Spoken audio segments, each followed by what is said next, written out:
one of the things that we sort of knew early on, are you as certain of this as I am, that we were going to get married.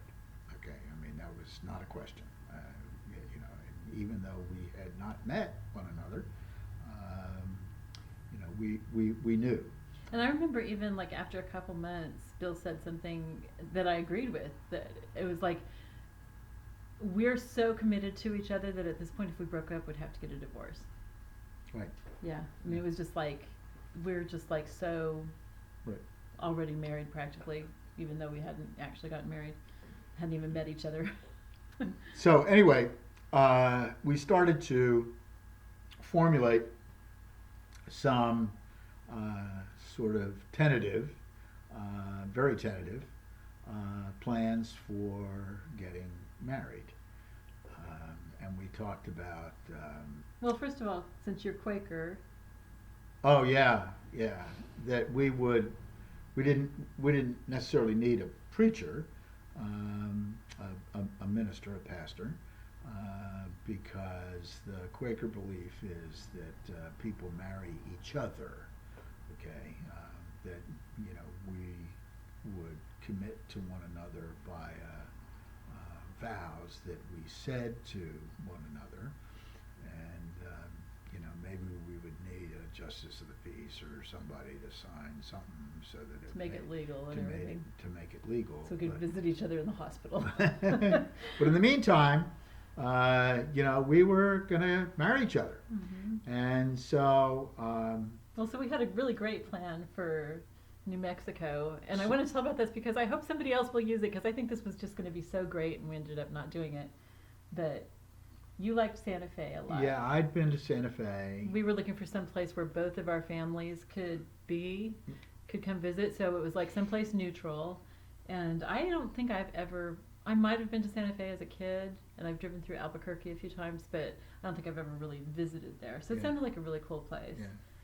Santa Fe is one of these places, sort of like Sedona, and other places, okay, where the Celts believed that there were energy lines in the earth, and where those lines crossed were particularly strong.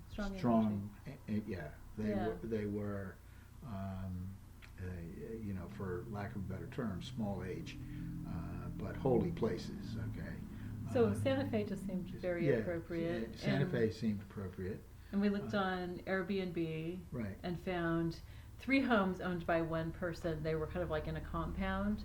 And so we were planning to rent those for a week and have our families come for as much of that week as they could, just to like get to know each other, and like my family could get to know him, and whoever came from his family would get to know me, and we had some activities planned and stuff, and then we would have a really nice dinner that we would all prepare together for like second to the last night or something, where we would then say our vows to each other.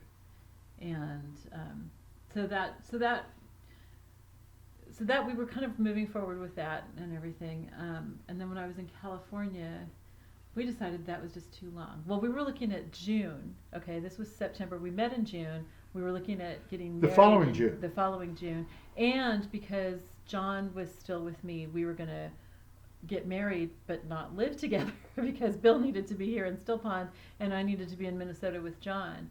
And so we were looking at getting married and then spending probably a couple years apart, like getting together every month or so, which was going to be crazy, but that's what we were wanting to do. That's what we figured we would do. So then when Alyce-Kay was in California, at her parents' house in Paso, they did some touring around, and one of the places that they went to was Harmony. And Harmony was always really special to me. It's a small little coastal town that has a population of 18, usually has a cat for the mayor. And there's like a glass blower there and a potter, and there used to be a lot of other artists and stuff. It's kind of become almost a ghost town now, but I think it's going to build up again. But from the time that I was a kid, I had wanted to get married in the chapel there. It was really cool. And there was a restaurant there. Uh, I don't know what the name of it was, but Giovanni. yeah, Giovanni. We was- really liked him. Yeah, and so we were gonna host a dinner and get married in Marry each Harmony. other there. Harmony. In Harmony. and Harmony is just up the road, north of Morro Bay, and so there were plenty of places for people to camp out and whatever, motels and so forth. Yeah. In Morro Bay, and so that was another option. But here again, it was going to be 2 years of living apart. a long time before we got together. I Mhm. mean, permanently together. Yeah. And And then some things happened that made it pretty evident that John needed to have a man in his life. And so we decided at that point to go ahead and get married in December and allow him to choose. I don't want to really get into this, but basically just allow him to choose where he was going to live and everything. And he's chosen to live in Minnesota. He's living with Sam and Chip. So that was how we decided to go ahead and get married in December Mhm. of that year. And we'll tell about that in the next video.